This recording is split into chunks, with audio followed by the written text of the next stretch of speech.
नमस्ते गाइस, जय माता दी। आज मैं अपनी ब्लॉगिंग की शुरुआत करीब 1:45 से करने जा रही हूँ। तो इसमें मैं आपको आज कुछ एक फूलों के बारे में बताऊंगी जो कि हम सब्जी के रूप में प्रयोग करते हैं और उसकी सब्जी जो है वो बहुत ही स्वाद बनती है, टेस्टी बनती है। और ये जो है ये नेचुरली सब्जी होती है हमारी। इसमें कोई भी ऐसा नहीं होता कि भाई हाँ ये इसमें कोई केमिकल डाले हो या कुछ ऐसे हो। ये बहुत ही अच्छी और बहुत ही स्वादिष्ट और बहुत ही पौष्टिक होती है। तो हम जो गांव वासी हैं ना, क्योंकि मैं गांव में रहने वाली हूँ, हम जो गांव वाले लोग होते हैं ना वो ज़्यादातर जो है वो अपनी नेचुरल चीज़ों को ही प्रयोग करते हैं, जिससे कि हमारा स्वास्थ्य भी ठीक रहता है और हम कम से कम बीमारियों का शिकार होते हैं। तो मैं आज आपको एक ऐसे फूल के बारे में बता रही हूँ जो मैं बताऊँगी नीचे से। मैं अभी इस फूल के पास आ रही हूँ। ये देखो ये फूल, ये है फूल, ये वाला, ये आजकल के दिनों में ही खिलता है, यानी कि मार्च के पहले हफ्ते में ही इसको मतलब इसमें फूल आने शुरू हो जाते हैं। इसको बोलते हैं और ये बहुत ही अच्छा होता है और हर एक आदमी को, यानी कि हमारी तरफ ये पाया जाता है ना, जैसे कि हिमाचल में है ना। तो मैं बोलती हूँ कि हर एक आदमी को ये फूल जो है वो लगाना चाहिए। ये नेचुरल फूल है और इसकी देख रेख करने का भी कोई दिक्कत नहीं होती, क्योंकि अपने आप ही होता है बेचारा। इसको कोई ना तो पानी देना पड़ता है हमें, ना तो इसको कोई खाद देनी पड़ती है, ना तो कुछ करना पड़ता है, ना नंदाई, ना कुछ भी नहीं, नलाई गुडाई कुछ भी नहीं करते। ये है, इसका नाम है कथ। ये वाला, ये है कथ। ये वाला, ये देख रहे, ये देखो आप, नज़दीक से देखो आप, ये वाला। इसको आप आपके राज्य में पता नहीं क्या बोला जाता है ना, अब उसका पता नहीं है मुझे, पर हमारे यहाँ अपनी पहाड़ी भाषा में इसको काथी कहते हैं। और ये मार्च महीने, इस मास में ही खिलता है।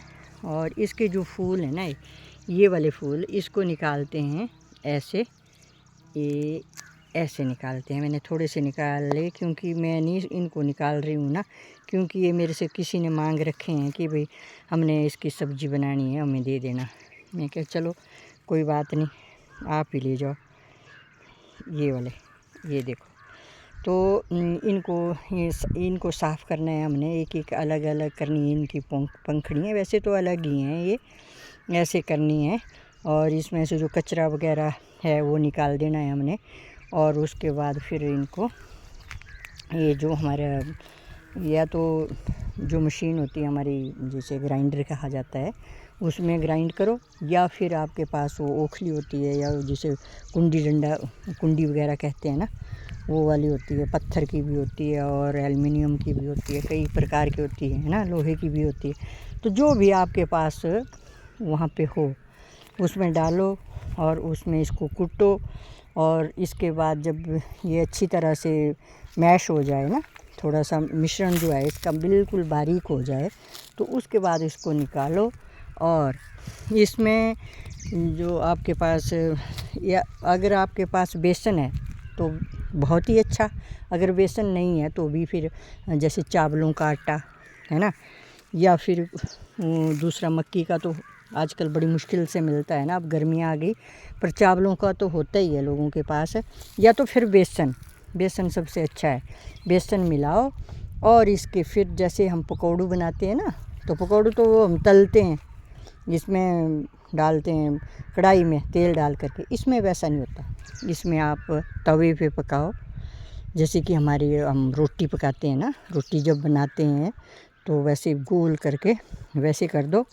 और उसमें जो हम फिर उसमें वो डालेंगे ना, वो बेसन वगैरह, तो बेसन वगैरह डाल करके उसमें सारा, यानी कि मसाला डालना है आपने, जैसे कि मिर्च हुआ, गरम मसाला हुआ, फिर हल्दी हुई है ना, फिर वो चाट मसाला हुआ, ये सभी डालना होता है हमें, हींग हुआ, ये सभी डालना होता है हमें।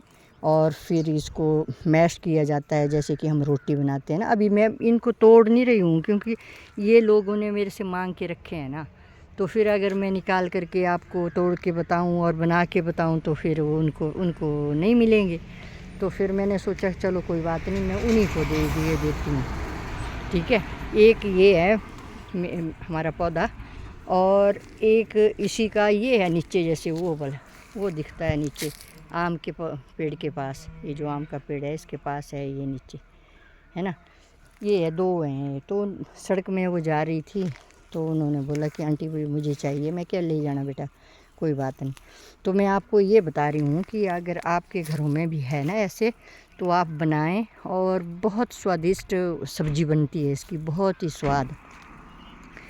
और फिर उसको जैसे कि हम वो बनाते हैं ना, भल्ले जिसको पता नहीं आपकी भाषा में क्या बोलते हैं, हम तो भल्ले बोलते हैं या पकौड़ू भी बोलते हैं, है ना। वो बनते हैं इसके, ये क्या नाम हमारा, उड़द की दाल के, मूंग के बनते हैं, उड़द की दाल के बनते हैं। तो उसी प्रकार से बनाना है इनको भी, और तवे वाले। परंतु उनमें ऐसा होता है कि तवे पर जब हम उनको बनाते हैं ना, तो हम नमक नहीं डालते तवे पर। इनमें सब कुछ डालना होता है, नमक भी, मिर्च भी, और मसाला भी, हींग भी, हल्दी भी, और वो चाट मसाला भी, सब कुछ डालना होता है।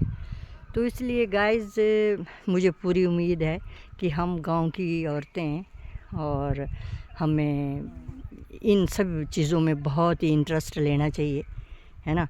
और इनका ज़्यादा से ज़्यादा जो हमारी नेचुरल जो सब्जियां हैं उनका प्रयोग करना चाहिए, जिससे कि हमारे बच्चों की सेहत भी अच्छी होगी और हमारी भी, और हमारे मतलब बीमारियों से भी हम बचेंगे, और हमारा पैसा भी वेस्ट नहीं होगा, है ना।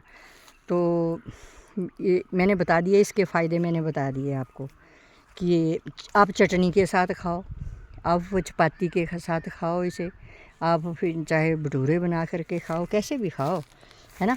एज ए सब्ज़ी बहुत अच्छी सब्ज़ी बनती है।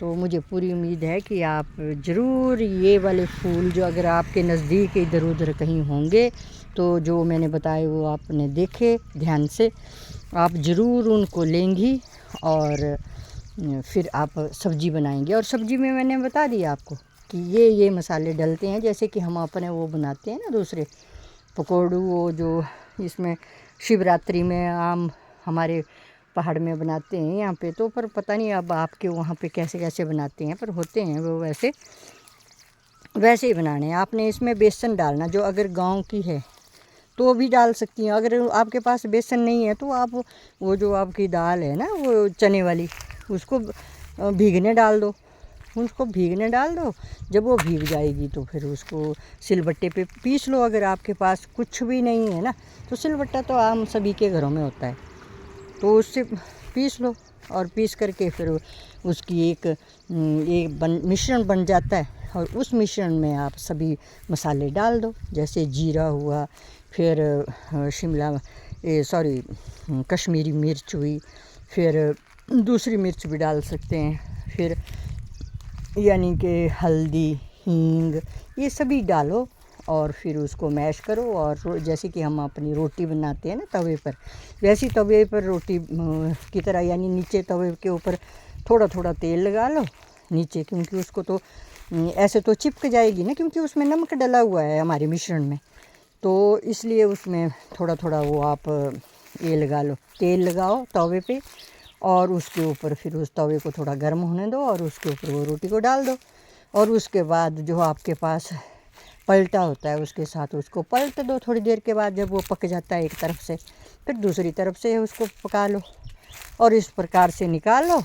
और आपके पास दही होगी, और दही में टुकड़े करके या तो फिर से तड़का लगा दो, बाद में टुकड़े टुकड़े करके ना उसको, और तड़का लगाओ, और दही के साथ खाओ, चटनी के साथ खाओ, साथ में चपातियाँ खाओ, है ना जी।